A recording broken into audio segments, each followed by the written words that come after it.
walking along Jolly Giant Creek. And Jolly Giant Creek really was the impetus for the city acquiring the first parcels of the community forest. So in the 1930s and 40s, the city acquired parcels in the community forest and built a small dam on Jolly Giant Creek, and remnants of which you can still see today. And that was the city's drinking water source. And that was maintained that way through the early 60s until the Humboldt Bay Municipal Water District was formed for the region and now serves as the Humboldt Bay region's wholesale drinking water supplier. In the 1940s, the city acquired property, forest land property out in the Jacoby Creek watershed, more southeast of the city. And the city also in that watershed recently partnered with Humboldt State University to acquire even more property for public ownership and for a university forest for HSU in the upper Jacoby Creek forest. The community forest was formally established in the 1950s. And it was the first municipally owned community forest.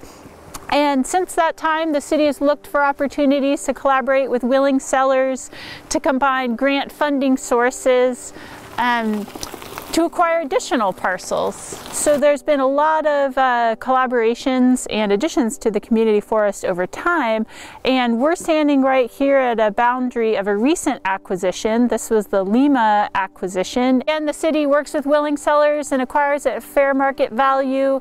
Then just south of here in 2019, we acquired the Forsyth parcel, and that really brought the HSU property to be completely contiguous to the community forest. Currently, we're working on trail development in the Forsyth property, and also in collaboration with the Redwood Coast Mountain Bike Association, we're formalizing and improving some historic mountain bike trails, the Peanut Butter Trail and the Jump Trail. So let's keep on walking up the watershed. So we've been talking about the forest as a recreational asset, but it is also a real ecological asset to our community and a research asset.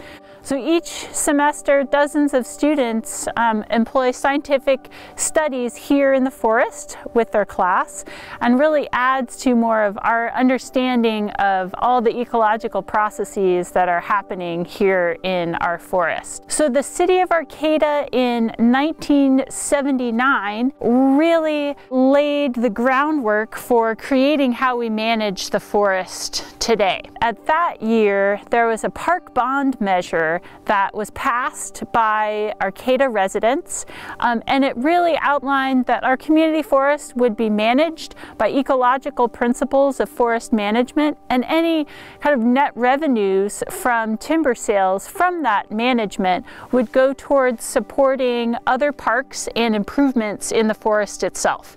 And so since that time, the city has been managing the forest to really head towards old growth characteristics of these stands, and to try to accelerate developing more of a complex stand structure that would have many habitat and watershed benefits. So we're standing in an area off of Trail 4 that was harvested in 2016. And it's open. We can see some larger trees growing. We can see some remnant old growth stumps. This is the type of complexity of age classes of redwoods and trees that we are going for. Here in the community forest, we have a rare age class of redwoods on the north coast. We have some mature second growth that has regrown from the original logging here in the 1870s. And so we're managing in the forest towards big trees, more complex structures in our trees and stands to create more habitat for wildlife. And this takes active management, and this takes active harvest. So we are actively doing thinning and single tree selection harvest nearly every year to help us reach this type of complexity in our stands.